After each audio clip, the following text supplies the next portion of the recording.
ভোজনালয়ে আমার সকল বন্ধুদের স্বাগত জানিয়ে শুরু করছি আজকের রেসিপি। আজকে আমি বৃষ্টির দিনে বানালাম খিচুড়ি। খুব সহজেই হয়ে যাবে। এরকম কড়াইতে আমি মুগের ডাল আর তেজপাতা একটু ভালো করে ভেজে নেব শুকনো খোলায়। মুগ ডালটা ভালো করে ভাজা হয়ে গেলে আমি একটা বাটির মধ্যে জল রেখেছি, তার মধ্যে আমি ডালটা একটু ভিজিয়ে রাখবো। ডালটা ভালো করে ধোয়াও হয়ে যাবে আর একটু সেদ্ধও হয়ে যাবে।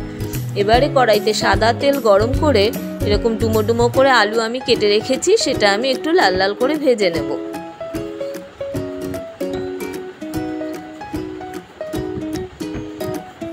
আপনারা চাইলে অন্য সবজি দিতে পারেন, কিন্তু আমি এর মধ্যে বেশি সবজি কিছু দেব না।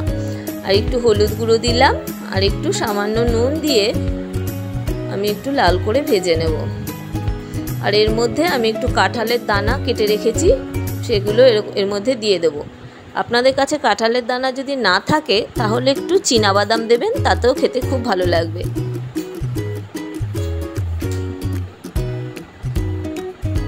এবারে এগুলো ভাজা হয়ে গেলে আমি তুলে নেব।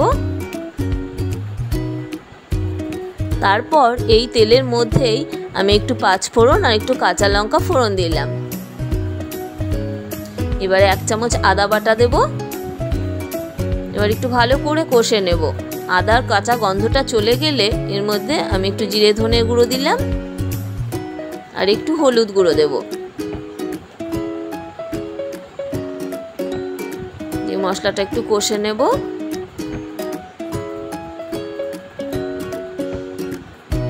এবারে যে আমি আলু আর কাঁঠাল দানাটা ভেজে রেখেছিলাম সেটাও এর মধ্যে দিয়ে একসাথে মিশিয়ে নেব।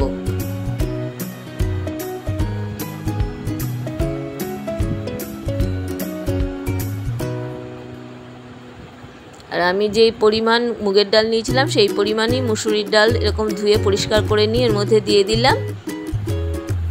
আর মুগের ডালটাও আমি ভিজিয়ে রেখেছিলাম, সেটা ভালো করে ধুয়ে পরিষ্কার করে নিয়েছি, সেটাও এর মধ্যে দিয়ে দিলাম। এবার দুটো ডালের সমপরিমাণ চাল আমি এরকম নিয়েছি, গোবিন্দভোগ চাল নিয়েছি, আপনারা আপনাদের পছন্দের চাল নিতে পারেন।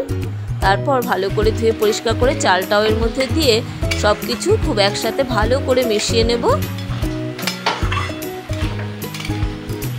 চালটা একটু ভাজা ভাজা হলে খিচুড়িটা একটু ঝরঝরে হবে, খেতে ভালো লাগবে। এখন সব একসাথে মিশিয়ে নিয়ে আমি এর মধ্যে চাল ডাল আলু সেদ্ধ হওয়ার জন্য পরিমাণ মতো জল দেব।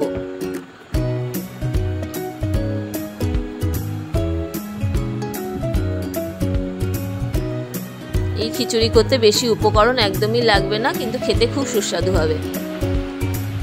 তারপর আমি উপর থেকে স্বাদ মতো নুন দিলাম।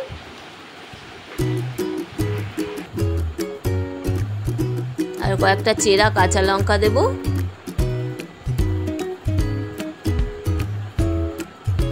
আর স্বাদ মতো একটু চিনি দেব। আপনারা যদি মিষ্টি খেতে পছন্দ না করেন তাহলে চিনিটা না দিতে পারেন। এই সব কিছু একসাথে ভালো করে মিশিয়ে নিয়ে ঢাকা দিয়ে আঁচটা সিম করে আমি 10 মিনিট রেখে দেব চাল আলু ডাল সেদ্ধ হবার জন্য।